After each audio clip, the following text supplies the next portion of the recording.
Bumalik tayo in a point in time kung saan kakasabi pa lang ni Okanogi kay Hoshina na nagising na si Monster number 10 na nilagay nila sa confinement. Nag-tetraining si Hoshina sa panahong yon, at dali-dali dong dumating si Okanogi para sabihin yung balita. Habang pinapaliwanag pa lang ni Hoshina na subukan nilang kumuha ng impormasyon tungkol kay number 9 at sa iba pang monsters, ay biglang sinabi ni Okanogi na sinabi ni number 10 na hindi yun makikipag-usap sa iba at kay Hoshina lang daw yun makikipag-usap. Nagtaka naman dun si Hoshina, kaya pumunta na rin siya sa incubator kung nasan si number 10. Habang tinitnyan yung readings ng halimaw na ito, hindi makapaniwala yung mga scientist doon na naabot pa ni number 10 ang resilience 5.7 kahit nasa ganong estado na yung katawan niya. Lumalabas na nandun din si Mina, at tinanong ito ng scientist na tama ba na hindi magre-regenerate yung halimaw na yon, kung saan sinabi ni Mina na wag itong mag-alala dahil imposible yun sa nasa ganong estado na core. Di nagtagal, dumating na dun si Hoshina at pinabukas nito yung pinto. Seryosong binati ni Hoshina yung halimaw ng magandang umaga, at tinawag pa itong Sleeping Beauty, at masarap daw ba ang tulong nitong si number 10. Nagkatitigan si Hoshina at number 10, at biglang nag-roar ng malakas si number 10 na nagsanhi ng malakas-lakas na sound waves. Takot na takot at manghang-mangga yung scientist dun dahil nagawang makipagsabayan ng vice commander nila sa isang halimaw na ganun kalakas. Nagkomento si Hoshina na ang ingay ni number 10, at tinawag niya yung dumbass. Sa susunod daw na gawin yun ni 10 ay chuchak-cheka niya yun, kung saan natawa sa kanya si number 10. Sinabi nito na talagang kakaiba si Hoshina sa iba at siguradong masaya daw kung nagawa siya nitong kainin ng buo. Pinaalalahanan ni Okanogi si Hoshina na mag-ingat dahil hindi nila kayang ma-predict yung behavior ng halimaw na yun. Tinitigan ni Hoshina si number 10, at pumunta na agad dito sa punto at sinabi na merong isang halimaw na tinatawag nilang number 9. Inilabas niya ang isang imahe noon para ipakita kay number 10 at sinabi na kung may alam ito tungkol sa halimaw na iyon ay sabihin niya na. Napatitig dun si 10 at si Mina, at agad namang pumayag si number 10 at wala naman daw siyang pake dun, dahil after all, siya daw ay ginawa ni number 9. Gulat na gulat yung mga tao sa kwarto at nagtaka kung ano yung ibig sabihin ni 10 dun. Dagdag ni 10 na bago siya magsalita ay meron siyang isang kondisyon. Paalisan daw siya ng mga ito sa incubator at makipaglaban sa kanya si Hoshina. Napatitig dun si Hoshina at Mina, at pinaliwanag ni Hoshina na hindi niya yun pwedeng gawin. Pero regardless daw dun ay gamit yung core na meron si number 10 ay siguradong wala na itong ability na makapag-regenerate to the point na kaya na nitong makipaglaban ulit. Humindi naman dun si number 10 at pinaliwanag na well-aware siya patungkol dun at hindi daw yun yung sinasabi niya. Meron daw silang mga humans na technology para gawing weapons yung katawan nilang mga kaiju, kaya gusto niya daw na maging weapon at suotin siya ni Hoshina. Ibigay daw ni Hoshina yung katawan niya sa halimaw na ito, ayon daw ang gusto ni number 10. Nagulat sila Mina nang makakita sila ng isang halimaw na nais ma-weaponize, at agad naman na sinubukang kumbinsihin ni Okanogi si Hoshina na masyado yung delikado dahil ang pag-weaponize ng isang halimaw na may consciousness ay unprecedented, at hindi daw nila alam kung anong klaseng impact ang maiiwan nun sa user. Dinagdag ng halimaw na masaya siya habang nakikipaglaban kay Hoshina at para daw yung isang panaginip.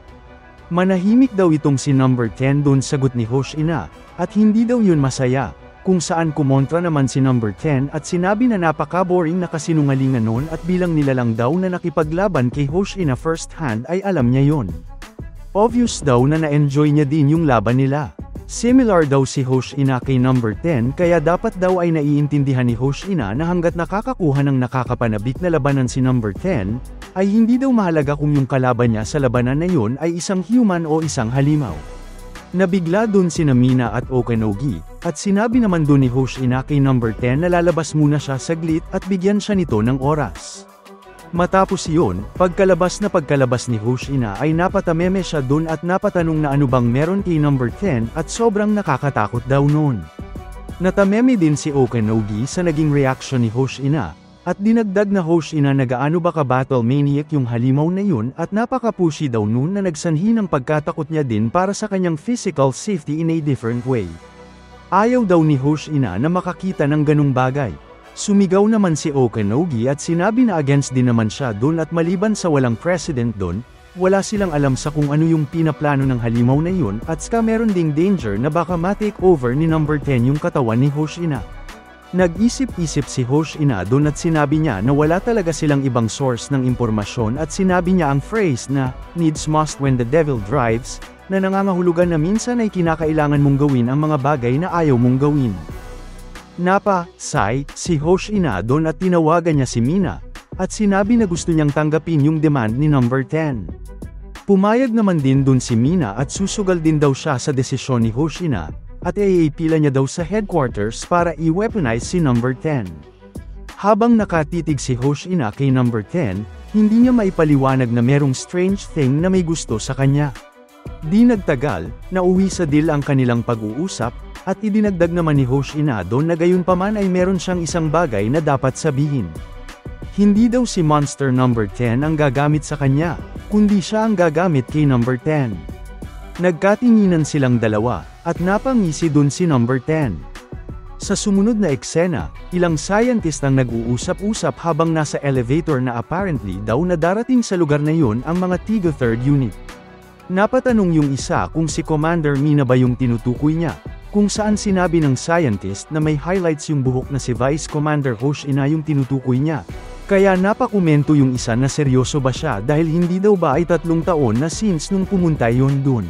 Sinabi ng highlighted hair na narinig niya na meron silang bagong impormasyon tungkol sa catastrophe ni number 9. Kaya nagkomento si Plain Black na siguradong si number 10 yung source ng information nila.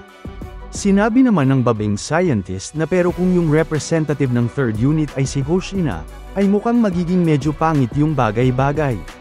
Lumipat naman tayo sa eksena kung saan kakatapos lang ng morning drill ng 1st unit. Ininform ni AG ang naghihingalong Kikoro at Kafka na pupunta dun si Hoshina para sa number 9 countermeasure meeting. Napaisip dun si Kafka at naalala niya na hindi pa siya nakakahingi ng tawad sa vice commander nila sa pagtago ng kanyang identity. Napatanong naman si AG kung nasan si Narumi, kaya sinabi ni Kikoro na umalis yun kasama ang ilang troops, na nagpakomento kay AG na masama yon. Nagtaka si Kafka kung bakit masama yon, kaya pinaliwanag ni AG na since parehong 1st at 3rd units ay may mga territory sa Tokyo, kay madalas silang kinukumpara sa isa't isa, at hindi lang daw yon. Ang dalawang units daw na yon ay madalas nagpapataas ng conflicts dahil sa territorial issues and kung ano pa. Sa ibang salita, para daw oil and water ang mga yon. Lumalabas na nagkita nga talaga ang 1st at 3rd unit sa isang lugar, at iritang-irita si Narumi kay Hoshina dahil sino daw ang nagbigay dito ng permiso para umapak sa teritoryo niya. Kalmado namang nagsalita si Hoshina at sinabi na ang Engrandi naman ang welcome ni Narumi para personally siya nitong batiin, at pinaliwanag niya na nakakuha siya ng permiso sa mga higher up sa main branch, kaya wag na lang daw sila pansinin ni Narumi. Hindi peren dun pumayag si Narumi at off-limits daw yung lugar na yun sa mga taong naka-bowl cuts or may fox eyes, at meron daw pareho noun si Hoshina. Napakomento si Hoshina na maaari daw ba na may pinanghahawakan peren si Narumi na sama ng loob. Galit peren daw ba si Narumi na natalo siya nito sa subjugation exercise ranking para sa small monster category. Tila isang matalim na kutsilyo ang sumaksak kay Narumi nang marinig niyang natalo siya ni Hoshina. Kaya napaluhod siya doon na nagsanhi ng pagkaalala ng ilang troop members nito sa kanya. At meron pang nagagalit sa 1st unit dahil ano daw ang ginawa nila sa commander nila, kung saan sinabi ng mga Tigo 3rd unit na wala naman silang ginawa. Nabuisit na ng tuluyan yung isang Tigo 1st unit at sinabi nito na hindi parent sila nakaka-move on sa kaso sa Saganami last month, at wala daw karapatan yung mga Tigo 3rd units na i-subjugate yung mga halimaw na nasa ilalim ng jurisdiction nila. Kumontra naman yung mga Tigo 3rd unit na nasa Matake area yung ilang afterbeasts dun kaya sinobjugate lang nila yung base monster bilang extension nun. Kung gayon daw ay dapat nang hihingi parent sila ng permiso ika ng mga Tigo 1st unit, kaya nairita na lalo yung mga Tigo 3rd unit at sinabi na ang unbelievable nila dahil gusto pa nila na lagi silang nang hihingi ng permiso. Sumigaw si Narumi at sinabi na ipagpatuloy lang ng unit niya yung pakikipag-away at ang taming record lang daw na nasira ni Hoshina ay yung small monsters at aside na daw dun ay hawak-hawak na niya yung natitirang mga titulo.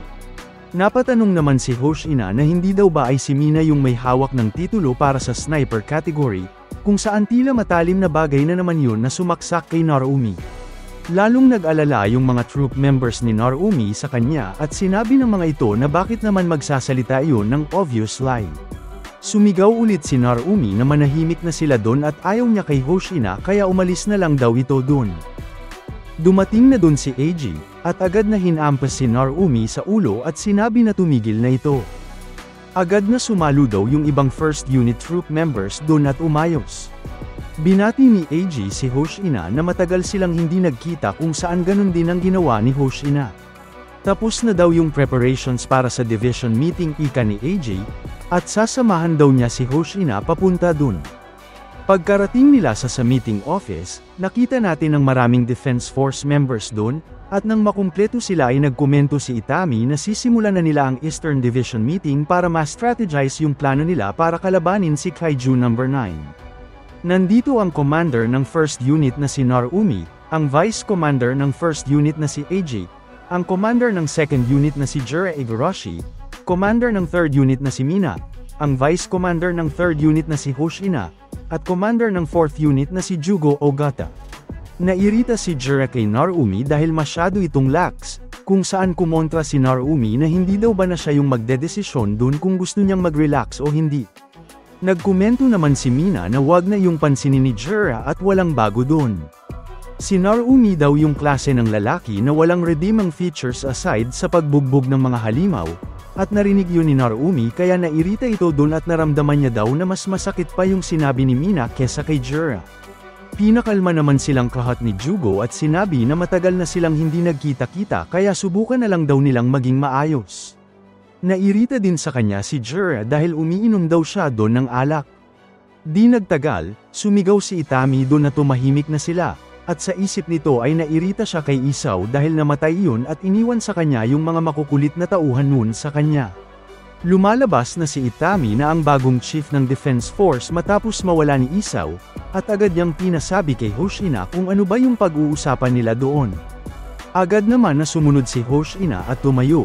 At sinimulang ipaliwanag na silang third unit ay nakakuha ng iilang bagong impormasyon patungkol kay No. 9, at as it turns out daw ay ang catastrophes ni No. 9 ay hindi isang bagay na kayang asikasuhin ng first unit ng mag-isa.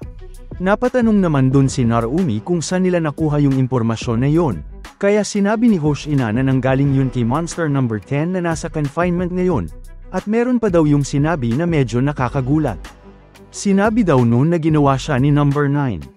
Nakuha noon yung atensyon ng mga tao sa kwarto, at napakomento si Jura na sinasabi ba ni Hoshina na gumawa si No. 9 ng isang halimaw na may 9.0 na resilience, kung saan sumang-ayon si Hoshina at pinaliwanag na si No. 9 ang unang variant na may intention, at malaki din daw ang tsansa na magkaroon yun ng ability na hinahayaan yung gumawa ng iba pang malalakas na halimaw. Dinagdag din daw ni Monster No. 10 na siya ay isang prototype, at gusto niyang kalabanin yung mga polished products na nabuhay galing sa kanya. Gulat na gulat sila Jura doon na isang prototype pa lang ang halimaw na may 9.0 resilience. Dagdag ni Hoshina na sa kasalukuyan, sinasabi daw na ang abilidad ng Japanese Defense Force na ma-handle yung eminent class monsters ay 1x5 at most. Ang numero daw na yun ay mas mababa pa kung naglalaman yun ng mga halimaw na lumalampas sa resilience 9.5. Kung sa loob naman daw ng kaso na gumagawa ng mas malalakas na halimaw si No. 9 na madaling malalampasan yung mga numero na yon, ano daw sa tingin ng mga commander dun yung mangyayari? Kung hindi daw nila ma-overcome yung rift sa pagitan ng units at magtulungan, siguradong magpe-perish daw yung bansa nila. Sa sumunod na eksena ay ipinakita si No. 9 na gamit-gamit pa din yung katawan ni Isao, at nakaupo ito sa isang trono habang pinapalibutan ng pods ng mga ginagawa niyang halimaw. Napatitig yung ibang commander kay Hoshina doon, at napakomento si Jugo na parang ang hirap naman nun paniwalaan at may chance daw ba na nagsisinungaling lang si No. 10, kung saan sinabi ni Hoshina na posible nga daw yun, pero nang may ipakita siyang data, pinaliwanag niya na mayroong biglaang pagtaas ng number of monster cases at variants in recent years. Ang average resilience daw ay tumaas mula sa 2.6 hanggang sa 4.8 kaya maaari daw nilang sabihin na nagko-coincide yun sa information na ibinigay ni No. 10. Alam naman na din daw nila na maraming uncertainties papalibot sa mechanism ng monster outbreaks. According din daw sa isang recent research, ang pinaka-promising theory tungkol sa monster outbreaks ay yung merong nakasulat na ang isang enormous energy at distortion na nagagawa ng faults on Earth ay nakakaapekto sa mga nearby plants and animals. Naniniwala daw sila Hoshina na ginagamit ni Number 9 yung phenomenon na yun upang makagawa ng monsters. Tinanong ni AG kung may impormasyon ba siya sa location ni Number 9, kung saan sinabi ni Hoshina na lumilipat-lipat yun habang nag-iiba ng appearance kaya wala silang alam sa current location ni 9. Gayunpaman daw, kung maghahanap sila ng source of energy na sapat ang laki para makagawa ng ilang eminent class mega monsters, ay malaki daw ang tsansa na nasa gitna yun kung saan nagdidikit ang Philippine Sea Plate at yung Eurasian Plate. Isang area na inaccessible to mankind. Napaisip si Jago doon na masyadong malaki yun kaya aabutin daw ng ilang taon para ma-pinpoint yung location ni Number 9. Sumigaw naman si Jura na sinasabi ba niya na hihintayin muna nilang kumilos yun bago sila kumilos. Sinabi naman ni Mina na maliban dun, according din kay Number 10, si Number 9 ay nagkakaroon ng access sa memories ng mga humans na inaabsorb nito. Kaya ibig sabihin nun ay merong chance na nasa halimaw na yun ang knowledge ng strength ng Defense Force dahil kinain nun si Isaw. Matapos yun ay nagkomento si Hoshina na kaya ibig sabihin nun ay sa loob ng kaunting buwan hanggang kumilos ulit si Number 9, ang fate nila ay nakadepende sa abilidad nila na makagawa ng several unpredictable factors. Napatanong si Jura kung ano yung ibig niyang sabihin, kaya pinaliwanag niya na meron silang units na sa kasalukuyan ay hindi pa parte ng kanilang main arsenal, kaya ibig sabihin nun ay wala pa ang mga yun sa calculations ni Number 9. Ang mga tinutukoy niya daw ay inexperienced at imperfect, pero dahil daw dun, sila ang may pinakamalaking potential upang lumakas in a short period of time. Ang growth daw ng kanilang young talents kagaya ni Reno, Haruichi, Iharu, Aoi, at iba pang newbies ang kanilang susi sa labanang yun. Nagsalita naman si Mina na higit sa lahat, ang pinaka-importante ay yung weapon na gawa kay Number 6. Itinabi daw yun kahit ayun yung pinakamalakas na weapon, kaya ang pag-train sa isang troop member na compatible sa weapon na yun ay crucial. Alam ng mga commander doon na ang eminent monster weapon, Number 6 na yun ay ang pinakamalakas at ang pinakadelikadong weapon sa lahat. Na-realize ni Itami na pinaplano ni Mina na gagamitin nila ang former King of Monsters laban sa bagong King. Napasigaw si Jura doon at sinasabi daw ba nila na nakahanap na sila ng troop member na compatible sa pambihirang weapon na yun. Nilaipat ni Hoshina yung presentation niya, at pinaliwanag na yung cell sample ng certain recruit na yun ay nagpakita ng signs of synchronization kay Number 6.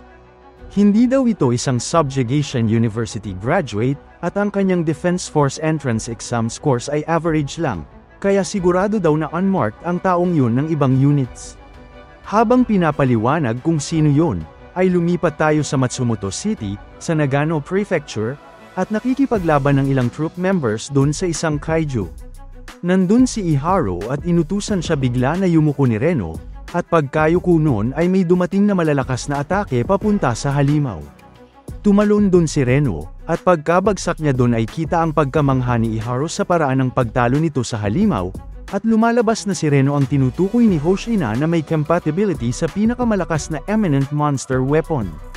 Ang isa sa kanilang young talents na nag-undergo ng rapid growth.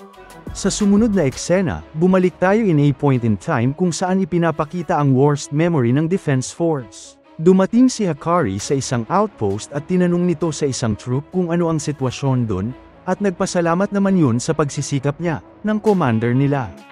Pinaliwanag ng troop member doon na pinagpapatuloy ng artillery unit ang kanilang pag-atake, at nagawa nilang mapatamba ang tatlong after beasts, ngunit gayunpaman ay hindi pa sila nakakakita ng kahit anong epekto sa base monster. Tinignan maigi ni Hakari yung halimaw at pinuri niya yung mga yun sa mabuting trabaho na ginawa nila, at yun daw pala si Monster Number 6. Habang pinapanood yun sa malayo ay napakomento si Hakari na tila ba kumikilos ang halimaw na yun bilang isang King of Monsters. Matapos yun ay bigla tayong bumalik sa kasalukuyan kung saan napapaisip si Jugo sa pagiging candidate ni Reno sa paggamit ng suit ni Monster Number 6. Sinabi niya doon kay Toko na nasa kanila ang super troublesome kid, kung saan nairita si Toko sa kanya dahil umiinom ito habang nasa duty pa sila. Tinanong naman ni Jugo kung pwede niya bang wag na lang yung pansinin dahil ramdam niya na yung sudden responsibility na nabigay sa kanya ay dudurog sa kanya, at nagkomento si Toko na hindi magbubunot ng nose hair ang isang taong nararamdaman ang bigat ng kanilang responsibilidad. Nag-react si Jugo doon at sinabi na talaga namang nag-iiwan yun ng mabigat na isipin sa kanyang utak. Hindi lang daw basta 9.6 yung resilience ni Monster Number 6, at nagawa pa daw noon na pangunahan ng isang atake ng may multiple monsters na may base level strength. Yung second unit daw na pinangunahan ni Hakari Shinomiya sa mga panahong yun ay nilabanan yung halimaw na yun sa Odawara, at kasama ang reinforcements ng first units ay nagawa nila yung ma-subjugate, pero malaking sakripisyo ang ginawa nila dun. Kagaya na lang daw ng rare heavy snowfall sa Odawara ay nakaukit pa din yun sa memorya ng mga tao, at yun daw yung simbolo ng despair nun, at sinasabi daw ng mga higher-ups na gusto nilang ipagamit yun sa isang teenager. Agad na kinuha ni Toko yung iinumin niya sanang alak kaya napakomento siya na mukhang hindi gumana yung speech niya para hindi siya mapansin, kung saan sumang-ayon si Toko. Dumating doon ang isa pang subordinate ni Jugo, at in-inform siya nito na handa na si Reno, kaya napatingin siya doon. Sa sumunod na eksena, sa isang testing room, kinakabahang nakatitig si Iharo kay Reno habang may mga nakasuksok na wires sa suot-suot nitong gauntlets. In-inform ng control room si Reno na sisimulan na nila ang compatibility test niya para sa weapon number 6. Lumipat naman tayo in a point in time kung saan kinakausap siya ni Jugo at hindi siya makapaniwala na papagamit sa kanya yung weapon number 6. Tinanong siya ni Jugo kung alam ba niya yung tungkol sa numbers o ang eminent monster weapons, kung saan pinaliwanag niya doon na hindi niya pa yun nakikita pero narinig niya na daw yung tungkol doon.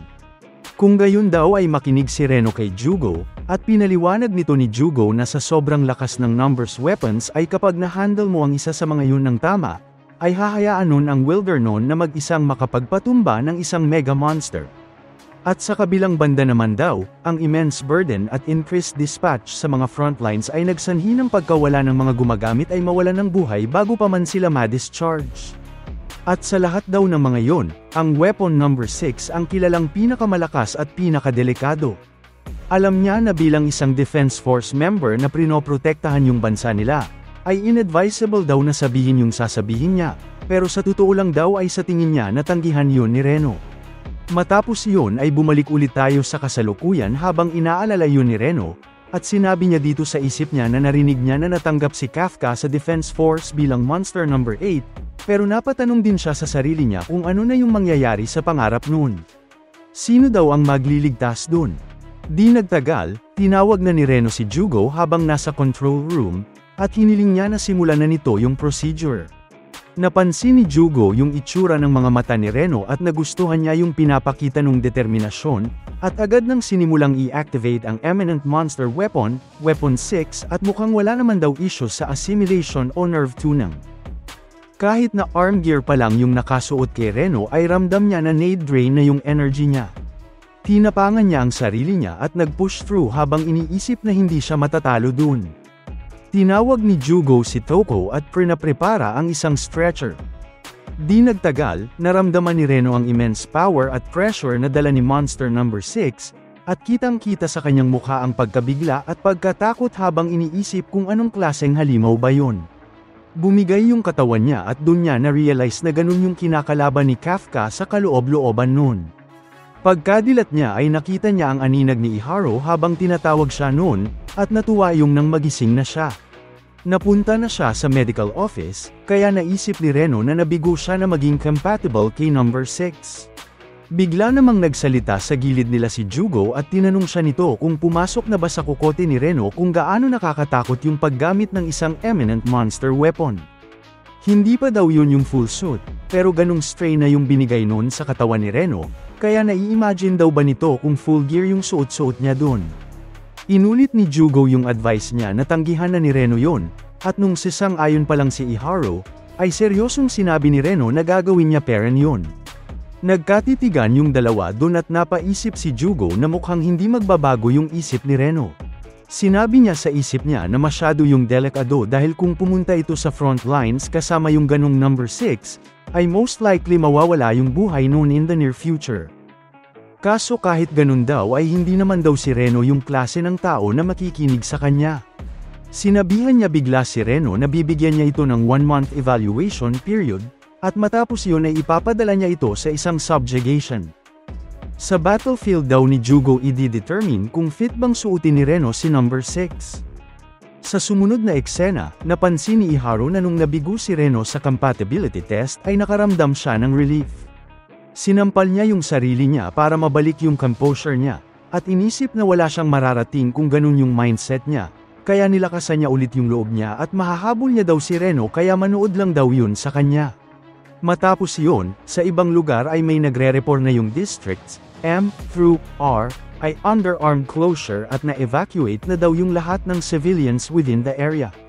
Merong din nag-report na saralo na din yung districts, A through N, at as of now, yung lahat ng halimaw doon ay nakulong na sa kanilang subjugation areas. Pinuri naman ni Jugo yung mga troop members doon at tinanong na niya si Reno kung handa na ba ito sa gagawin nila. Lumalabas na suot-suot na ni Reno ang full gear na gawa kay number 6, at mukhang wala naman daw abnormalities sa mentalidad ni Reno habang suot yun at normal levels ang pinapakita ng cells ni number 6. Humingang malalim si Reno at sumagot na handa na siyang kumilos dun. Napatingin si Iharu at napakomento na ayun pala yung itsura ng suit ni number 6, hindi pa daw yun na-unleash pero ramdam niya na yung malamig na hangin na gagawin siyang yelo sa paglapit pa lang dun. Habang naka-standby at nag-oobserba si Jugo ay napakomento siya na hindi niya naisip na magagawang ma-achieve ni Reno ang battle-ready numbers sa loob lamang ng isang buwan. Sinubukan niya pa nga daw yung old trick niya na pagpapakita ng harshness of reality sa pagbibigay ng imposibleng task pero hindi parang daw yun gumana, kung saan nagkomento naman si Toko na kung isa silang business, ay pwede nang i-consider na abuse of power yung ginawa ni Jugo dun. In a serious note, sinabi ni Toko na yung data ng 3rd unit ay nagpapakita na nagkaroon ng abnormal growth si Reno since enlistment, at habang yung kasalukuyang number noon ay mas mababa kaysa kay Kikoro kapag tinitignan ang released force overall, higit naman si Reno sa kanya sa bilis ng improvement. Napakomento dun si Jugo na ayun ba yung tinatawag nilang isang genius, at either way naman daw ay hindi nangyayari ang parehong nangyayari sa practice sa totoong labanan. Tinawag na niya ulit si Reno at in-inform niya ito na isa-subjugate nito ang isang base monster kasama ang isang platoon. Ang halimaw daw ay isang mole, type 67 at matapos ang first appearance nun in 67, ay nagpakita yun muli doon about every 5 years. Ang resilience daw noon ay 6.4, at siya daw mismo ang magsasubjugate doon kung sa tingin niya ay hindi yun magagawa ni Reno. Matapos yun ay pinasimula na niya si Reno at ipakita daw nito sa kanya kung talagang compatible siya kay number 6. Nagsitalunan na sina Reno, Iharu at iba pang troop members doon upang simulan na ang Bangui Pass subjugation operation. Gulat na gulat si Iharu sa bilis na ipinapakita ni Reno, kaya sumigaw siya doon na hindi iyon ang oras para mag-hold back siya. Ginamit niya agad yung full release niya, at mabilis na hinabol si Reno. Habang tumatakbo si Reno doon ay inalala niya yung sinabi ni Jugo sa kanya na yung burden ng eminent monster weapons ay may sapat na bigat na kaya nung mabawasan yung buhay ng user noon. 10 minuto ang ibinigay ni Jugo sa kanya na time limit para sa trial period. Napaisip si Reno doon na maliit nga ang oras na ibinigay sa kanya, pero magpapakita daw siya doon ng resulta. Nakasalubong na niya ang isang after beast, at naisip niyang iiwasan niya yung tackle noon at babarilin niya yun sa gilid. Gayunpaman, biglang na-freeze in place yung panya, kaya napakomento yung mga nasa control room na wala pang control si Reno sa frost power ng kanyang suit. Dahil dun ay kamuntikan na siyang matamaan ng atake ni Kaiju. Nang magfa-follow up na yung halimaw, sa kabutihang palad ay nakahabol sa kanya si Iharu at pinagbabaril yung tagiliran ng halimaw na yun. Napalingon si Reno sa kanya, at inisip niya doon na okay lang yun at kayang-kaya niyang makipaglaban. Inalala niya yung mga panahong sinabi niyang siya ang poprotekta kay Reno, at pinush niya ang sarili niya na kaya niya ding makipaglaban. Hindi niya namalaya ng isang kaiju sa likod niya, pero nagawa yung mob-aril ni Reno na nagsanhi ng malaking crater sa katawan nun. Gulat na gulat si Iharu sa nakita niya at hindi siya makapaniwala sa power na pinapakita ni Reno. Tumalon si Reno sa gilid ng isang puno na parabang isang ninja, at balak nitong ambushin yung isang afterbeasts dun. Pinakalma niya yung sarili niya at inalala yung pinagpraktisaan niya. Ginamit ulit ni Reno yung frost power ng suit, at namangha yung scientist sa control room na ginagamit niya yun para ma-stabilize yung footing niya. Matapos maghanda ay hinayla na ni Reno yung trigger ng baril niya, at solido yung tumama sa likod ng halimaw, na nagpa-expose sa core nun. Di nagtagal, nag-crack na rin yung core ng kaiju, na nagsanhi ng pagwasak-wasak ng katawan nun. Gulat na gulat si Iharo doon at tila na-stun siya, kaya agad siyang sinigawan ng isang troop member na mag-focus siya, at merong papalapit na kaiju sa likuran niya. Dahil huli na nang malaman niya yon, ay na-late yung paglingon niya, pero sa kabutihang palad ay mabilis na nakarating sa tabi niya si Reno at nagpasalamat ito sa kanya. Salamat daw sa kanya ay nagawang kumalma ni Reno. Pinagbabaril ni Reno yung halimaw na yon, at tila may kasamang frost power ang kada bala na pinapalabas ni Reno sa kanyang baril.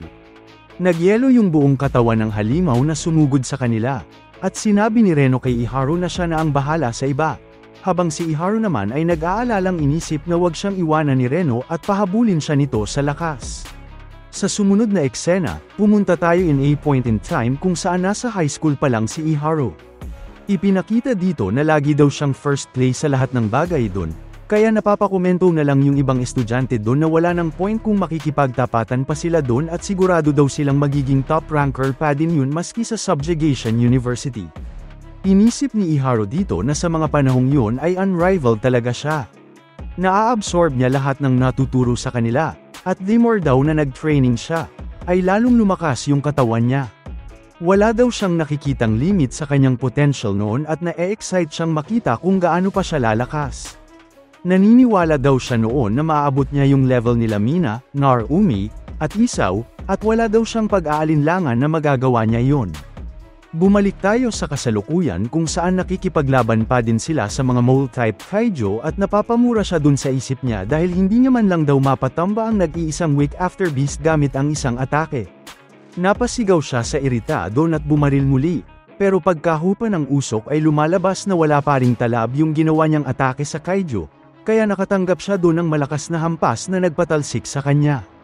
Nag-alala yung ibang troop members doon, at napakomento si Jugo na mukhang kinakailangan nilang magpadala ng tulong doon, kung saan sinabi ni Toko na handa siyang sumugod para tumulong. Sinabihan naman ni Jugo si Iharo na wag niyang masyadong i-push yung sarili niya at minsan ay mas mabuting umatras. Sa isip ni Iharo ay tinatawag niya yung sarili niya na pathetic, at naging downhill na daw yung lahat para sa kanya matapos niyang sumali sa Defense Force. Tumigil na daw siyang mag-improve at tumigil na din daw siyang maging the best.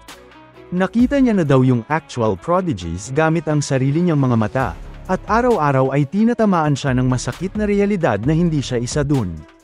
Pwede niyang i-push yung sarili niya ng matindi, pero hindi niya mapapalapit yung agwat sa mga yon, at sa halip, patuloy lang yung lumalawak, at doon, lumitaw daw ang tunay na halimaw out of nowhere, at ang tinutukoy niyang halimaw dito ay si Reno.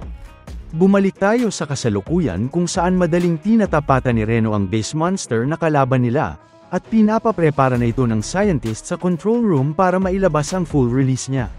Damaloy ang electricity sa suit ni Reno at unti-unting lumabas ang electric shock effects doon, at ginamit na niya ang kanyang full release, at umabot ang released force niya ng 43%. Matapos yun ay pagka-landing niya ay mabilis siyang sinubukang atakihin ng base monster.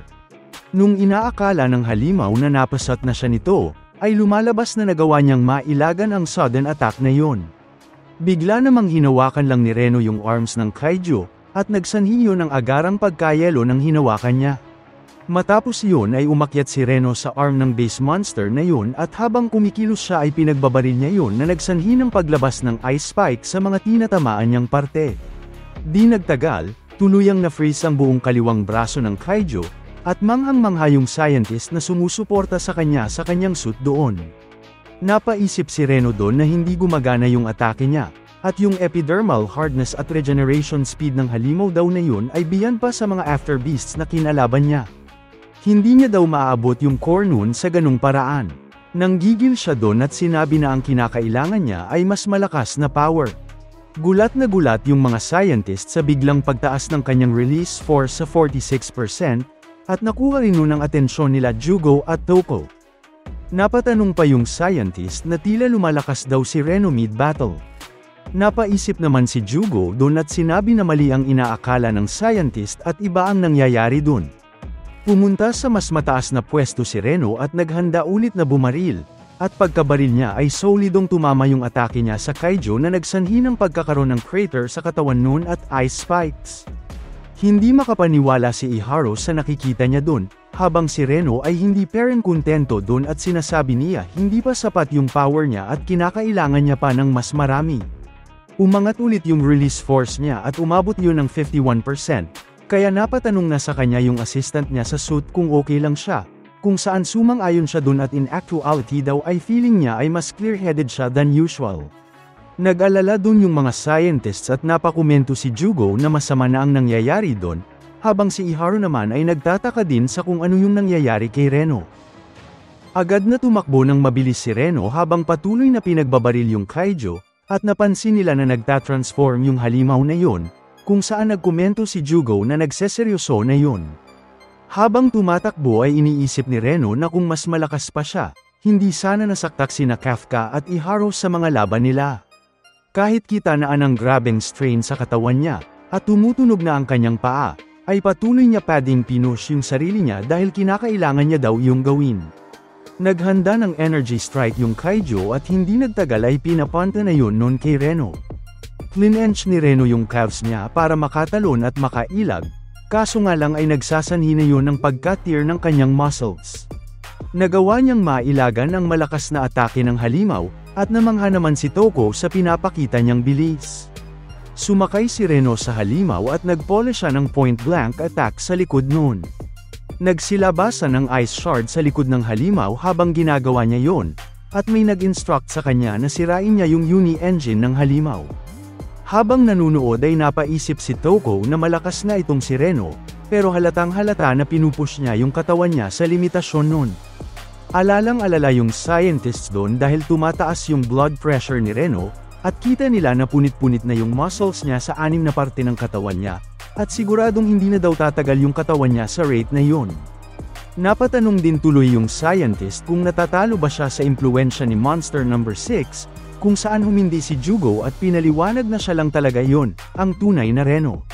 Nagtaka dun yung scientist kaya pinaliwanag pa ni Jugo na yung mga taong gumagamit ng numbers weapons ay naiimpluwensyahan ng Mega Monster kapag nag-sync sila sa cells at immense energy nun, kaya nila na-experience ang abnormal upsurge in brain activity, at neurotransmitter amount at transmission speed.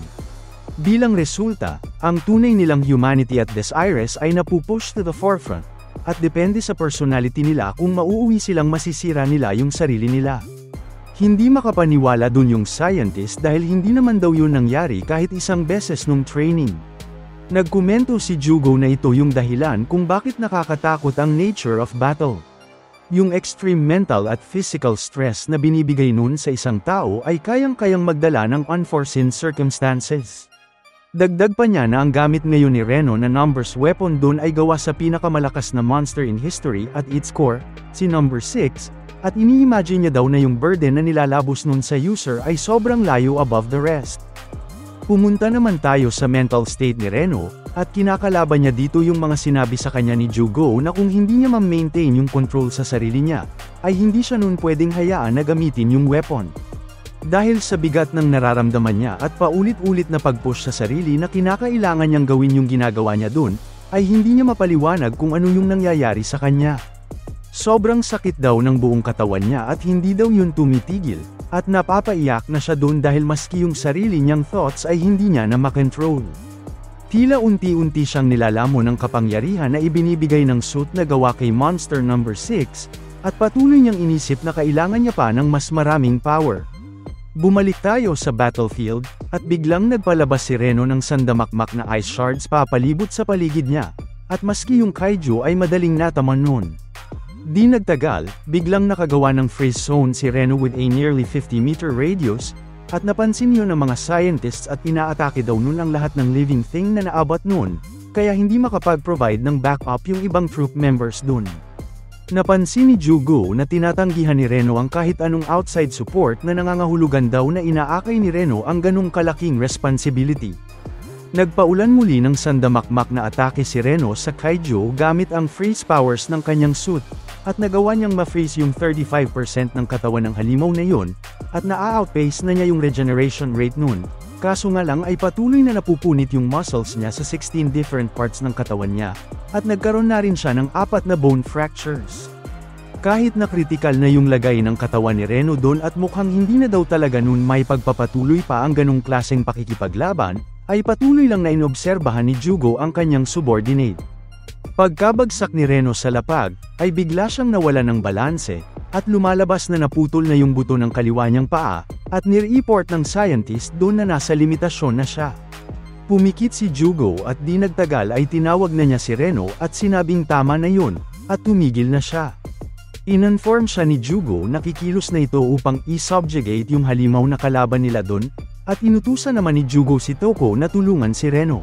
Sa isip ni Reno ay sinasabi niya na ayaw niyang mangyari yun at hiniling niya na maghintay muna sila Jugo, at mukhang mabibigo na naman siya. Pulit-ulit niyang inisip doon na napakahina niya dahil hindi niya mailigtas si Kafka, hindi niya mailigtas ang kahit sino. Bigla namang sumugod si Iharo at tumakbo papunta sa kanya kahit punong-puno ng ice shards ang paligid, na nagpagulat kay Jugo. Hiniling ni Iharo sa commander nila na bigyan pa sila ni Reno ng kaunti pang oras. Agad siyang inutusan ni Jugo na umalis sa area na yon dahil delikado doon, pero patuloy lang siyang nag-push through at inilagan ang nagsisilabasan na shards.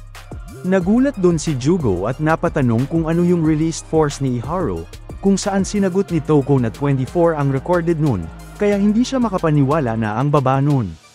Habang pinapanood si Iharo na i-maneuver yung sarili nito sa delikadong path papunta kay Reno ay namamangha si Jugo dun at onti na lang daw ay magseselos na siya dun dahil isang honest, hardworking, at compassionate na tao itong si Iharo. Nakarating na si Iharo malapit kay Reno, pero nahaharangan ito ng malalaking ice shards. Gayunpaman, hindi siya nun napigilan at sinubukan niya yung wasakin gamit ang kanyang mga kamay habang sinasabi na naniniwala siya kay Reno at alam niyang may magagawa si Reno sa sitwasyon na yun. Habang sinusubukang wasakin yung yelo sa harapan niya ay sumigaw si Iharo na kaya yung gawin ni Reno. Nagawang mawasak ni Iharo ang ice shard na humahadlang sa kanya para makalapit kay Reno, at nagawa na niyang makalapit sa kaibigan niya habang tinatanong na tama naman siya na magagawa yun ni Reno. Alam daw ni Iharo na malalampasan ni Reno yung challenge na yun. Nakaramdam ng light of hope si Reno nang makita niya si Iharo na naniniwala sa kanya, at pagkabalik niya sa kanyang senses ay lumalabas na pasan-pasan na siya ni Iharo habang tumatakbo. Nang magsasalita pa lang siya ay agad siyang winelcome nito sa realidad at makinig lang daw siya dito. Pinaliwanag ni Iharo na nagbabay time si Jugo para sa kanila, at ilang mga senior members ay kinukuha yung atensyon ng base monster dun sa kasalukuyan. Nagtaka dun si Reno at biglang sinabi ni Iharo na hindi daw ba ay si Reno ang magpapatumba sa kaiju na yun para masimulan ng magamit officially ni Reno yung number 6 suit. Dadalhin daw siya ni Iharo sa isang spot kung saan magagawa niyang atakihin yung core ng halimaw. Nang susubukan pa lang ni Reno na sabihin na kapag ginawa yun ni Iharo ay malalagay siya sa peligro, ay biglang tumigil si Iharo sa pagtakbo, at binigyan si Reno ng headbutt upang matauhan. Napahiga tuloy dun si Reno at sinabi ni Iharo sa kanya na huwag siya nitong i-sell short. Dagdag niya na lahat na lang ng ginagawa nito ni Reno ay ginagawa niya ng mag-isa, pero si Iharo daw ang mas matanda dun kaya tumahimik na lang si Reno at magtiwala sa kanya. Naluha si Reno dun at natawa na lang. Pinoint ni Reno kung gaano ka-amazing na tao si Iharo, at inisip niya doon na sa mga panahong natatakot na siya ay laging nandun si Iharo para ibalik siya sa tamang landas. Pinunasan niya yung mga luha niya at proud na pumayag na si Iharo na ang bahala dun. Matapos ilagay si Reno sa pwestong sinasabi ni Iharo, ay pinaalalahanan niya si Reno na abangan nito yung signal niya. Di nagtagal ay sinimulan na nila ang subjugation operation overtime. Sumugod na ulit si Iharo sa labanan, at ininform ng mga nasa control room si Jugo na nag-stabilize na yung mental waves ni Reno. Mukhang nakabalik na daw sa normal itong si Reno ika ni Jugo, pero dagdag niya na worn out na yung katawan nito kaya hindi na nun kayang makipaglaban pa ng ganon. Kinakailangan daw nila na either i-expose yung core nang wala si Reno, o maghanap sila ng paraan para ma-breakdown yung defenses ng halimaw para ma-achieve ang similar state. Gayunpaman daw, sa tingin niya ay hindi yun magagawa ni Iharu na may 24 released force lang. Nakapwesto na si Iharu sa isang gilid, at matapos niya mag-charge ng atake ay pinadala niya na yun sa halimaw na tumama sa kaliwang paa nito. Dahil sa lakas ng impact ng ataking yun ay napaisip si Jugo na hindi dapat ganun ang performance ng may 24% normally, at pinatingin niya sa mga assistant doon kung ano na ba yung released force ni Iharu. Pagkatingin nila doon ay manghang-mangha sila na biglang naabot ni Iharu ang 41% released force. Bigla namang bumaba yun ng 22% nang mapatalsik siya ng halimaw, na lalong nagpataka kina Jugo. Pagkapwesto naman ulit ni Iharu ay tila nagseryoso ito at nagawa na niyang mailagan ang sumunod na atake ng halimaw, at umangat naman sa 42% yung released force niya, kaya natameme dun si Jugo at napatanong kung bakit napaka-unstable ng released force nun. Nagkomento si Toko na sa tingin niya ay yung battle capabilities ni Iharu ay tumataas the moment na nasa zone na siya. Nakaksurpresa naman daw yun ika ni Jugo at mas malapit daw pala ang characteristics nilang dalawa sa isa't isa sa inaakala niya. Yung instantaneous readings daw na yun ay kapantay ng kay Reno, kaya kung matuturuan daw nila yun kung paano gamitin yung power niya, ay talagang magiging isang tunay na halimaw yung si Iharu. Sumugod ng muli si Iharu at inisip nito na hindi siya kagaya nila Mina, Reno at iba pa. Hindi siya isang prodigy, at wala talaga sa mga barahan niya ang pagiging isang hero. Alam niya daw na yung parehong path na tinatahak niya ngayon ay dadalhin siya sa parehong wall na narating niya dati. Pero kahit ganun daw, susuntok pa rin siya ng susuntok, at patuloy na pipiliting malampasan yun hanggang sa mabasag niya yung wall na nasa harapan niya. Kaya magpatuloy lang daw sa pag-grow sila Reno at hayaan siya ng mga yun na humabol. Nagpaulan siya ng bala sa halimaw at tumalon siya ng mataas upang matarget naman yung likod nun. Napansin ng scientist sa control room na nag-overeat na yung katawan ni Iharu at nasa limitasyon na yun. Di nagtagal, nagawang makapaglanding ng solidong blast si Iharu sa frozen area ng likod nun, na nagpa-expose sa core ng halimaw. Habang nagfe-free fall ay sinignala niya na si Reno na tapusin na yung higanteng halimaw na yun, at habang nasa gilid ng isang bundok ay ipinakita itong handa ng bumaril, at nagpalabas ito ng isang malakas na concentrated frost shot sa halimaw.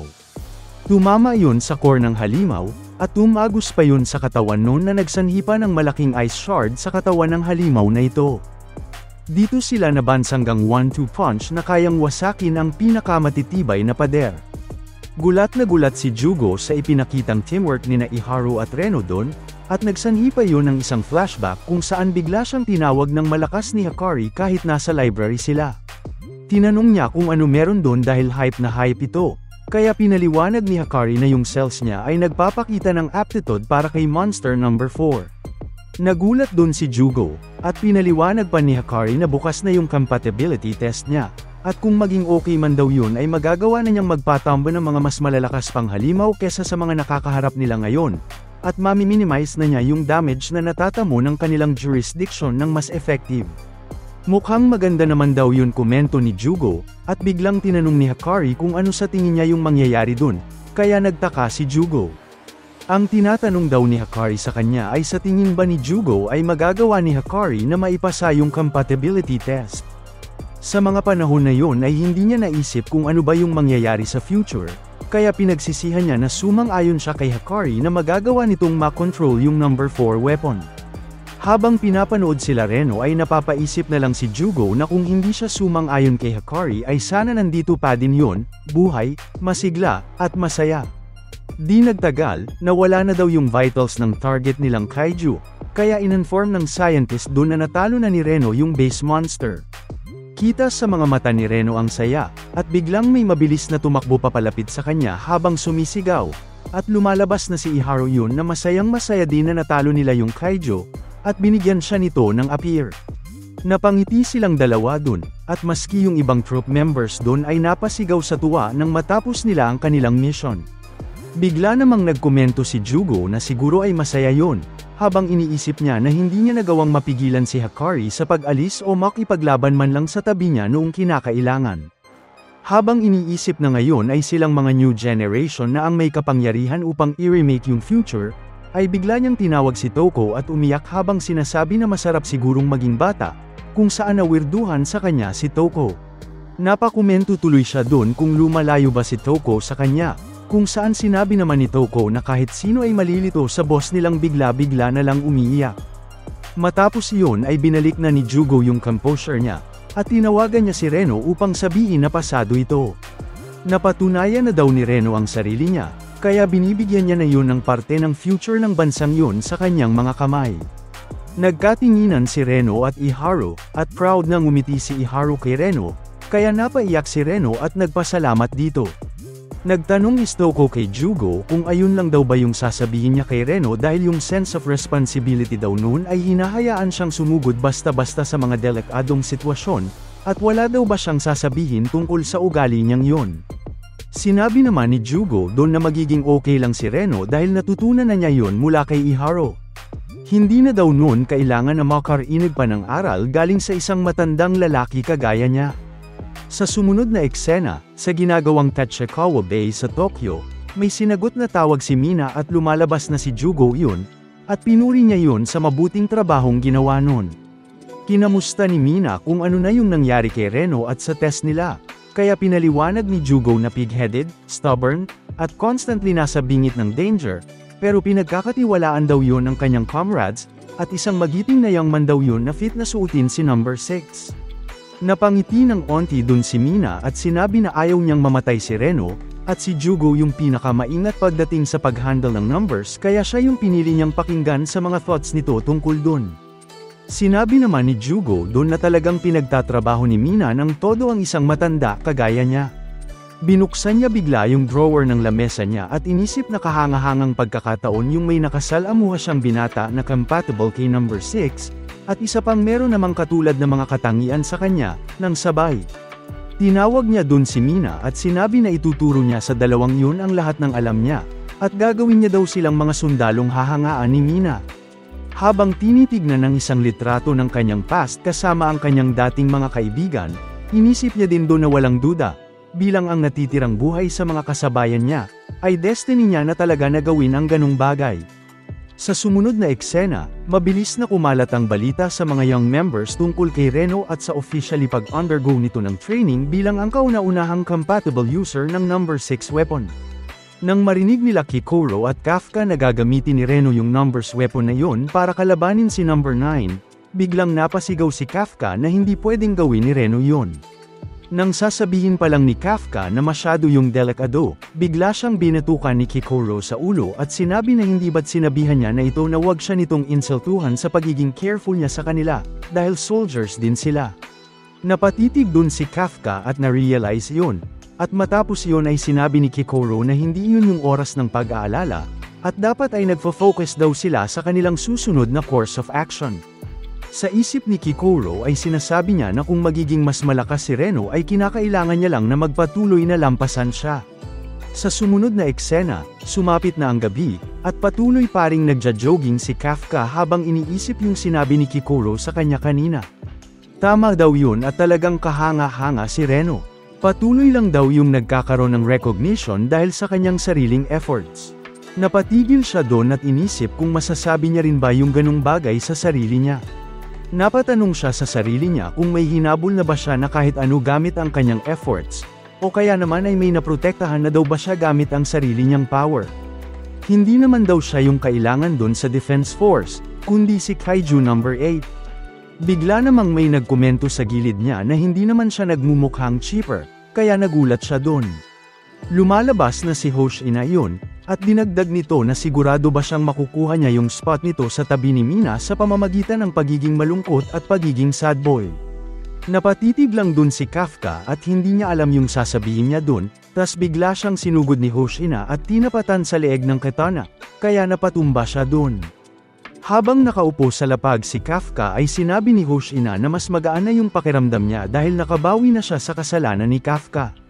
Nagtaka si Kafka kung ano yung tinutukoy niya kaya pin-point out niya na yung tinutukoy niya ay yung pagtago ni Kafka sa kanya ng identity nito, at yung jump scare na yun gamit ang practice katana ay yung payback.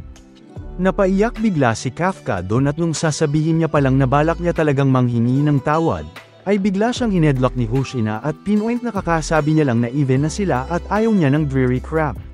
Matapos iyon ay sinabi ni Hoshina na gusto niyang pasalamatan si Kafka sa pagligtas sa 3rd Division, at hindi daw para kay Kaiju number 8 yung pasasalamat na yun, kundi para yun sa taong nag-transform sa kabila ng risks na kaakibat nun.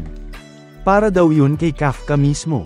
Ni-reveal ni Hoshina na binigay ng mga nag-iimbestiga kay Kafka yung rundown sa katawan nito, at tama daw ba na kapag nagpatuloy itong mag-transform ay may chance na hindi na siya makabalik sa pagiging human. Nabigla dun si Kafka at sinabi ni Hoshina na kung gayon, siya mismo ang tatalo kay Kaiju number 9, at hindi na daw kinakailangang mag-transform ni Kafka. Pwede niya na daw gawin ang mga bagay-bagay sa sarili niyang pace, at maglakad sa sarili niyang path bilang si Kafka Habino. Ayun daw yung gustong sabihin ni Hoshina sa kanya. Naiyak si Kafka dun at na-realize na muntik niya nang makalimutan na umaaktong strike to si Hoshina, pero yun ang naging pinakamabait na comrade niya. Nagpasalamat si Kafka sa senior niya at sa mga salita nito, pero sinabi niya doon na hindi niya yun pwedeng gawin. Ang katotohanan daw ay gusto niyang ma-recognize sa pamamagitan ng sarili niyang pagsisikap.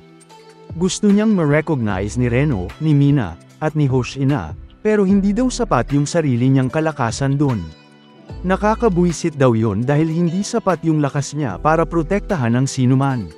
Ayaw niya na daw makakita ng mga luha sa mukha ng kanyang mga teammates, kaya ayun daw yung dahilan kung bakit siya magta-transform bilang si number 8 at makikipaglaban.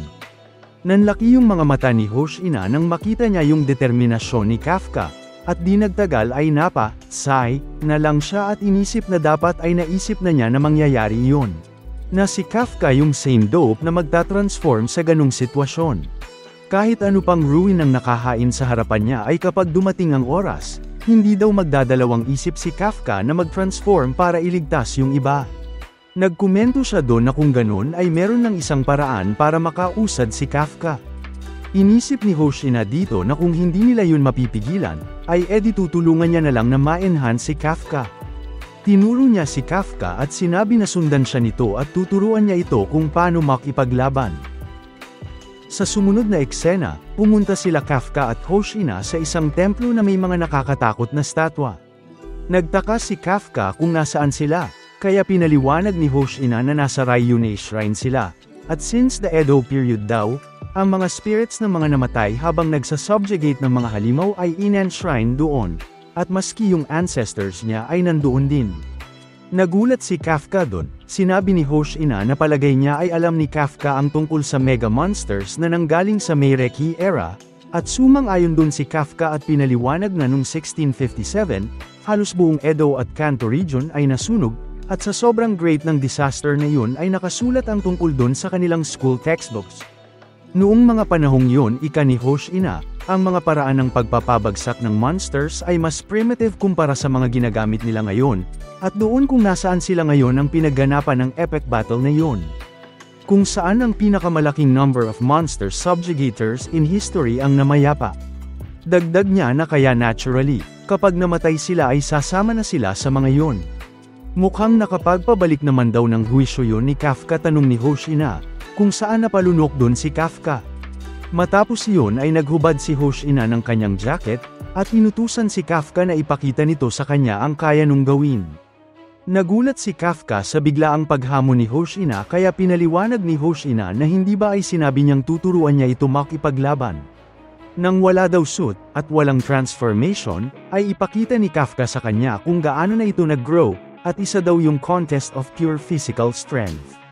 Nilakasan na ni Kafka yung loob niya dun, at kumasa sa challenge ni Hoshina at kung gayon daw ay hindi siya magpipigil, kaya sinabi ni Hoshina na wala na siyang ini-expect pang iba. Naghanda yung dalawa sa kanilang sparring, at nang magkatinginan silang dalawa, ay hinamon ni Hoshina si Kafka na sumugod sa kanya. Mabilis na sumuntok si Kafka pero madali yung nailega ni Hoshina, at nag-follow up si Kafka ng combo ng right hook at left jab, pero madali pa rin yung nailega ni Hoshina. Kaya napaisip siya na child's play lang yung ginagawa nila para sa vice commander niya. Nairita siya doon at inisip na wala siyang tsansang manalo, at bigla namang kumo-counter si Hoshina gamit ang right hook na solidong tumama sa kanyang baba, na nagsanhi ng pagkahilo niya doon. Nang babagsak na siya ay agad niyang pinigilan yung sarili niya at inisip na kahit ganun, ay hindi niya hahayaang mapapatumba siya ng ganun-ganun lang. Simula daw nung umalis siya sa 3rd unit ay nagkaroon siya ng mas maraming experience. Habang sumusugod ulit ay iniisip niya na hindi siya sisuko hanggat hindi niya na ipapakita kay Hoshina yung mga natutunan niya. Yung resulta ng kanyang training, yung experience na nakuha niya sa laban, ay ipapakita niya daw yun lahat kay Hoshina. Sinubukan niya ng sunubukang sugurin si Hoshina, pero madali lang siya noon na iilagan at nasa sapak. Nang matamaan ulit siya ng kamao ni Hoshina ay biglang nagbago yung positivity niya at inisip na wala sa mga yun yung nakakatulong sa kanya, at talagang wala daw siyang kwenta kung hindi siya magta-transform. Bigla namang nagkomento si Hoshina na pansin niya na lumakas na si Kafka, kaya bumalik yung tiwala ni Kafka sa sarili niya, at umataking muli. Habang patuloy ang kanilang sparring ay pinaliwanag ni Hoshina na habang inoobserbahan niya yung katawan ni Kafka at kung paano ito kumilos ay masasabi niya na hindi ito tumigil ng kahit isang araw sa pagtitraining. Nagsusumikap daw ito maski sa Ariake. Gayunpaman daw, hindi parang daw yun sapat, at binigyan niya ng malakas na kaliwa si Kafka sa tiyan nito, na nagpatalsik dito. Nang magfa-follow up si Hoshina ng uppercut ay napansin ni Kafka na paparating na yun. Kaya sinubukan niya yung salagin gamit yung raw strength niya, at nung tatama na yung atake ni Hoshina ay bigla lang siya nung tinapek at nagkomento na same move lang yung ginagawa nito ngayon sa kanina. Pinaliwanag ni Hoshina na may bad habit siya na masyado siyang nagre-release sa strength at high rate of regeneration ni number 8. Kung patuloy lang daw na makikipaglaban si Kafka recklessly ay hindi na magtatagal ay makakasama na niya yung ibang troop member sa lugar na yun. Nang maghanda ulit si Hoshina na magpadala ng atake ay napansin ni Kafka na may kapareho ito. At nang solido na yung tumama sa katawan niya, ay napansin niya na ginawa ni Hoshina ang isa sa mga moves ni Isao. Napatumba si Kafka doon at pinaliwanag ni Hoshina na yung ginamit niya doon ay tinatawag na troop-style hand-to-hand combat, at isa daw itong hand-to-hand combat technique na nakabase sa continuous monster subjugation fighting method, at isa raw yung method na pa-nerfect ni Isao. Napatitig dun si Kafka habang namamangha, at dagdag ni Hoshina na hindi niya kayang maipalabas yung full battle potential ng isang suit, kaya walang saysay na turuan siya kung paano gumamit ng weapon, kaya didikdikan niya na lang daw si Kafka sa combat style na yun. Kung hindi naman daw maiiwasan yung pag-transform, ay kinakailangan nilang mas palakasin siya para ma-minimize yung oras niya sa pagiging si Monster number 8. Ang pagtira daw sa bansang yun ay nangangahulugan ng pagharap sa mga halimaw at sa pinsalang kanilang idinudulot. Hindi daw titigil yung mga paglabas na mga yun sa number 9, kaya ipaglaban daw ni Kafka yung future niya beyond that, panghawakan yung lahat ng meron siya para mag-survive, at subukang kunin yung kanyang spot sa tabi ni Mina. Pinpoint dito ni Hoshina na yung power lang ni Kafka ang magpe-pave ng way niya para umusad. Clinench ni Kafka yung mga kamay niya at natouch siya sa mga sinabi ni Hoshina, at nagpasalamat siya dito. Nginitian naman siya ni Hoshina at di nagtagal, nairita si Hoshina sa pagsang-ayon ni Kafka at mukhang sobrang confident daw nito na makukuha nito talaga yung spot niya, at hindi niya daw hahayaang makuha yun ni Kafka, kung saan sinabi ni Kafka na ano yung pinagsasabi niya kanina. Matapos yun ay inaya na ni Hoshina si Kafka na bumalik sa base bago papatayin yung ilaw sa lugar na yun, at napaisip si Kafka doon na kinakailangan niyang palakasin yung sarili niya. Masyado daw siyang na-caught up sa pagiging kailangan bilang si Monster number 8, na nawala yung focus niya sa kung ano yung importante. Tinatagan muli ni Kafka yung loob niya at inisip na kinakailangan niyang pa-levelin pa ang kanyang sarili. Bago umalis sa shrine ay nagbigay respeto si Kafka sa pamamagitan ng pagbow doon, pero matapos niyang iangat yung ulo niya, ay bigla siyang may napansin doon na tila isang nilalang na nakasuot ng samurai armor, at tinitigan siya noon sa kanyang mga mata. Nagtaka siya kung ano yung nakita niya doon, at biglang naputol yung focus niya sa nilalang na yun nang tawagin siya ni Hoshina. Habang pasunod kay Hoshina ay napahawak na lang siya sa kanyang ulo habang iniisip kung ano ba talaga yung nakita niya kanina. Sa sumunod na eksena, ipinakita sa atin si Kafka na masipag na nag-insayo at mukhang naglalungis ito. Mas mahirap daw pala sa inaakala niya yung ginagawa niya ngayon. Lumalabas na tinuro sa kanya ni Hoshina na yung basics ng troop-style hand-to-hand combat ay nagsisimula sa lower body, at China channel mo daw yung power na generate ng yung lower body papunta sa iyong fists. Ang unang step daw doon ay i-training ng maigi yung katawan mo in 5 basic steps. Titignan-tignan daw siya ni Hoshina sa 2 days a week na pumupunta ito sa Ariake, kaya malalaman nito kung tumatambay-tambay lang si Kafka. Di nagtagal, habang time training ang kanyang lower body, nagkaroon si Kafka ng leg cramp kaya gumulong-gulong siya sa lapag. Biglang may nakapansin na nagtitraining siya, at lumalabas na si Kikoru yon, at trash-talk siya noon sa pamamagitan ng pagsabi na perpekto yung troop-style hand-to-hand combat sa isang tao na hindi kayang gumamit ng weapons. Nabwisit si Kafka doon at sinabi na mahirap na bagay yung ginagawa niya, at siya daw kaya yung gumawa noon. Sinabi naman ni Kikoru na alam niyang mahirap yun dahil dati ay araw-araw siyang tinuruan ng kanyang daddy sa parehong paraan. Nagulat dun si Kafka at naalala na ginagawa din yun ni Isao, at mukhang kinakailangan niya pang magsumikap para lumakas. Nagtaka naman dun si Kikoru at napaisip na mukhang nawala na yung hang-ups ni Kafka. Pinuri ni Kikoru si Kafka at sinabi na kung gayon ay maganda yun at meron daw siyang reward dito. May inilabas siyang smartphone at pinapabigay daw ni AG yun kay Kafka. Nagulat si Kafka dahil yun yung phone na kinonfiscate sa kanya, at napatanong kung napagdesisyonan nila na ibigay na yun ulit sa kanya. Bigla namang tinanong ni Kikoru kung wala ba siyang importanteng tawag na gagawin, kaya nagtaka siya dun. Pinpoint out ni Kikoru na hindi ba't matagal-tagal na din na hindi niya pa nakakausap yung iba. Sa sumunod na eksena, pumunta na si Kafka sa kwarto niya at tinitigan lang yung cellphone niya habang iniisip kung ano yung sasabihin niya sa mga kaibigan niya kung tatawagan niya ang mga yon.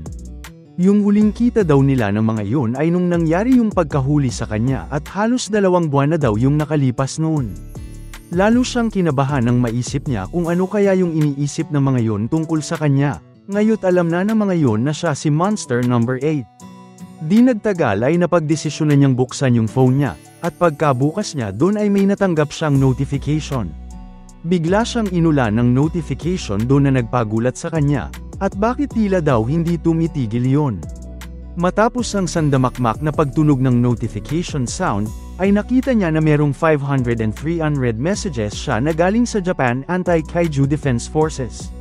Nag-contemplate siya dun kung bubuksan niya ba yon dahil sinikreto niya sa mga yon yung pagiging halimaw niya. Inisip niya na baka kung ano-ano yung sinabi sa kanya dun kagaya ng sinugaling siya, nakakatakot, lumayo siya sa kanila, at kung ano-ano pang masasakit na bagay. Dahil dun ay natakot siyang buksan yon. Bigla namang nagring yung phone niya kaya napatalon siya sa gulat dun, at lumalabas na si Reno yung tumatawag sa kanya. Tinitigan niya yon at napagdesisyon ng ibaba yung tawag. Pero pagkakalma na pagkalma niya, ay napasigaw siya doon dahil nagpanik siya kaya niya nababa yung tawag ni Reno nang hindi nag-iisip, at sinabi na mas pina-awkward niya pa lalo yung sitwasyon. Sigh na lang siya doon at inisip na hindi niya yun kayang gawin at inisip na sa susunod niya na lang kakausapin yung mga yon. May tumawag na naman sa kanya, at pagkatingin niya ay si Iharu naman yung tumatawag. Nag-isip-isip siya doon pero di nagtagal ay kinuha na niya yung phone niya, at sinagot yung tawag.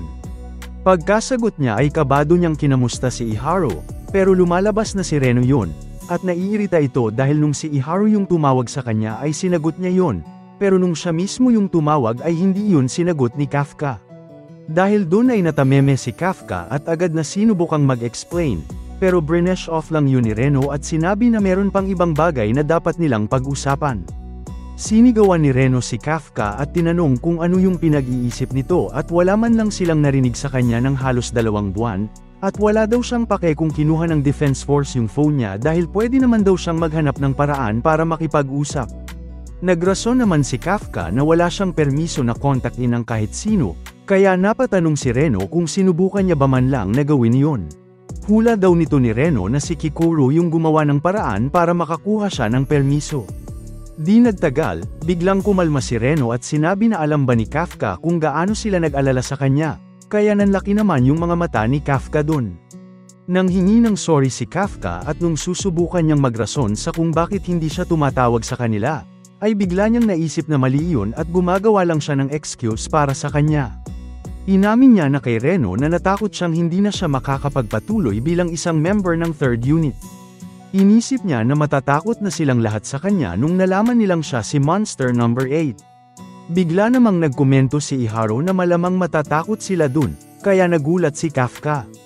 Pinaliwanag niya na yung ganong klaseng power ay pagmamay-ari lang ng isang halimaw, kaya hindi daw siya magsisinungaling at nakakatakot daw talaga yon.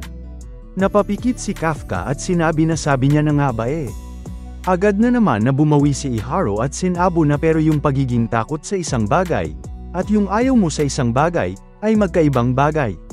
Nakita niya daw si Kafka noon, at yung way daw na inilagay nito yung sarili nito sa panganib para iligtas yung base. Matapos niya daw makita yon ay sino pa daw ba ang mag-iisip na isa parent siyang kalaban. Doon naalala ni Kafka yung sinabi sa kanya ni Mina na walang kahit sino sa third unit ang iniisip na isa siyang kalaban. Nairita na sa kanya si Iharu at sinabi na kapag iniisip niya iyon ay lalo lang siyang nagagalit dahil iniisip ni Kafka na ganun sila ka-cold-blooded. Kinuha naman bigla ni Reno yung phone ni Iharu at sinabi na magtiwala si Kafka sa kanila. Hindi lang sa kanya at kay Iharu, kundi sa kanilang lahat. Hindi daw ba ay sinabi niya kay Kafka na naniniwala siya na babalik ito dun, at pinpoint na hindi lang siya yung naniniwala dun. Napatitig si Kafka sa phone niya, at bigla tayong lumipat sa ibang eksena kung saan tinatawag ni Kikoro si Kafka para sa kanilang joint afternoon training session, at tinanong kung nakipag-usap na ba siya sa mga kaibigan nila. Napansin naman ni Kikoro na nakaupo lang si Kafka sa kama nito, kaya tinanong niya yun kung gaano ito katagal magtatampo. Sinabi naman ni Kafka sa kanya na tinawag siyang Dom nila Iharu at Reno, at sumang-ayon siya sa mga yon. Pagkalingon ni Kafka kay Kikoro ay nabigla si Kikoro sa nakita niya. Lumalabas na kabaliktaran sa lahat ng iniisip niya yung sinabi ng mga kaibigan niya sa kanya, at puro positivity ang binigay nun sa kanya. Dahil doon ay ipinakitang nag-ugly crying na naman siya dahil na-touch siya sa mga yon, at tinawag ang sarili niya na idiot. Nawirduhan si Kikoro sa kanya at napalitan naman agad yun ng soft smile habang sinasabi na sabihin ni Kafka sa kanya yung bagay na hindi niya pa alam. Matapos yun ay nairita na si Kikoro at pinakilos na si Kafka para mag-training, kung saan napakomento si Kafka sa sinabi niya sa kanya na idiot din pala ang tingin niya doon, kung saan pinakilos lang siya ulit ni Kikoro. Sa sumunod na eksena, ako tayo kung nasaan si Kaiju number 9. Dito, makikita nating unti-unting lumulubog si Isao sa katawan ng Kaiju. Habang lumulubog sa kontrol ni Kaiju number 9, iniisip niya dito na nasa limit na siya. Lumalabas na sinubukan niyang makipaglaban habang nasa loob siya noon simula nung na-absorb siya ni 9, pero mukhang hanggang doon na lang daw siya. Ipinakita sa atin dito ang close-up na itsura ni Kaiju number 9, ngayong na-absorb na niya si Isao kasama yung numbers weapon nito na gawa kay Kaiju number 2. Inisip ni Isao dito na wala na siyang oras at nag-grow daw yung mga yun far beyond sa kanyang nai-imagine. Pumunta tayo sa Namata City, sa mountains ng Gunma Prefecture, at meron ditong takot na hunter habang may kinakahulan yung kasama niyang aso, at lumalabas na kaya pala takot yung hunter na yun ay may nakita siyang isang puting higanteng halimaw, at nire-report niya yun sa officials. Sa ibang lugar naman, sa Ageo City, sa Saitama Prefecture, biglang napatigil ang isang tren ng Shonan Shinjuku Line na galing sa Shinjuku ng 3:20 PM, kaya nagkagulo yung mga tao sa loob nun, habang yung conductor naman ay kita nating takot sa kanyang nakikita. Lumalabas na may nakita itong misteryosong monolith na lumulutang sa tracks, at ngumingiti daw ito eerily habang ginagawa yon, at ini-report niya din yun sa officials. Sa Shibuya Ward naman sa Tokyo, isang humanoid monster ang bigla na lang nagpakita sa gitna ng kalsada malapit sa Hachiko exit. Inobserbahan daw noon yung paligid ng mga 3 minuto, at bigla na lang nawala. Sa Chigasaki City naman, sa Kanagawa Prefecture, habang naglalakad sa isang beachside ang dalawang surfers, bigla nilang na-encounter ang mga lumilipad na isda, at tumama ang mga yun sa kanila. Dahil doon ay takang-taka sila, at di nagtagal ay nakita nila ang isang halimaw na kumakain ng mga isda sa pamamagitan ng pagsip-sip sa mga ito galing sa tubig, at matapos nun kumain ay sumisid na lang ito bigla sa dagat at hindi na nagpakita.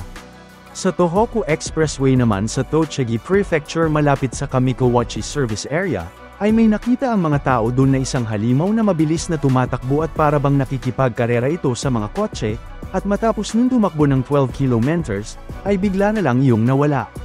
Damako naman tayo sa may Sodagora City, sa Chiba Prefecture, ilang incidents ng pagkaubos ng laman ng storage tanks ay nire-report. At yung mga emptied tanks na yun ay makikitaan ng mga butas sa gilid na may measure na 15 centimeters. Sa Hokuto City naman sa Yamanashi Prefecture, may mga hikers na nakadiskubre ng misteryosong giant craters na mukhang nanggaling sa malalakas na impact, at sa kasalukuyan ay hindi pa alam kung sanhi ba yun ng meteorites o isang halimaw.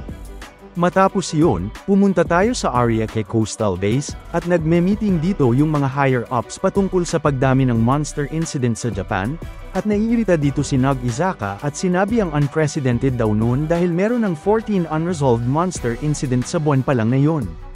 Sinabi naman ng isang higher-up doon na yung tanging bagay lang na magkakapareho doon ay bigla na lang naglalaho yung mga yon bago pa makarating yung Defense Force sa eksena. Kaya malinaw daw na mas matatalino yun kesa sa typical monsters.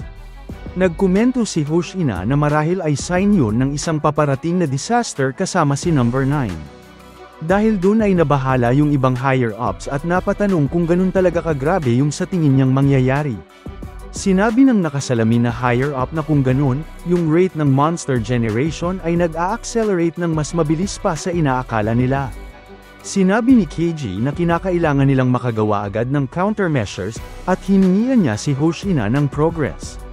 Pinaliwanag ni Hoshina sa kanila na sa kasalukuyan, nagsisimula na ang preparations nila para sa operation ng decentralized reserve power plants para sa capital Factayon, yung facilitation daw ng urban fortification at evacuation, at yung construction ng additional underground shelters. Kino-consider na rin daw nila ang pag-request ng cooperation ng ibang bansa doon, pero dahil sa multiple issues sa subjugation treaty at yung difficulty ng pakikipag-coordinate sa ibang governments at concerns tungkol sa potential leaking ng monster materials, ay naniniwala siya na magiging mahirap na makuha nila yung suporta ng ibang bansa in a short period of time. Tumayo naman si AG doon at may ipinakitang presentation, at pinaliwanag na bilang subjugation measure, nasa process na sila ng pag-unseal ng suit na gawa kay number 1, at nag-optimize na sila ng synchronization noon kay Narumi. Para naman daw kina number 3, 5, at 7, meron pang dalawang compatible para sa mga iyon at sa kasalukuyan ay kino-consider nila kung dapat ba ay concentrated yun sa Kanto region or ipapakalat sa buong bansa. Nagkomento naman si Keiji na in essence, inilalagay nila ang full power ng Defense Force upang kalabanin yung mga halimaw na yun.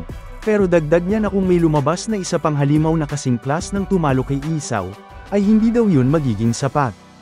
Kinausap niya dun sa isip niya si Isaw at sinabi na hindi ba ay isang bittersweet time na maging matanda habang walang magawa kundi umupo habang papalapit na ang isang unprecedented national crisis.